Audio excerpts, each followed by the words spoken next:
Bakit ka ba, ano ba yung unang dahilan kung bakit ka nagalit kay Vista? Ano? Umarap ka? Ano kasi lagi niya ako inaasar. Saka mapanlait siya masyado. Sinasabihin ako ng lola, kala siya di lolo, ganon. Pero okay na yun.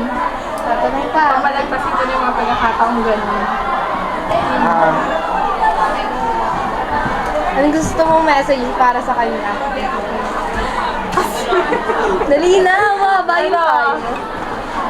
Sana magbago siya, tsaka umarap ka kasi. yung mga negative na ugali niya, baguhin niya, tapos yung mga magagandang ugali niya, panatilihin niya lang yun, yung pagiging matalino sa kamasipan. Yun lang, sorry na.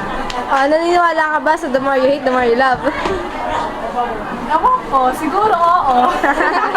Sige na. Say bye. Bye! Nakakaloka ko. Wait lang, nawala.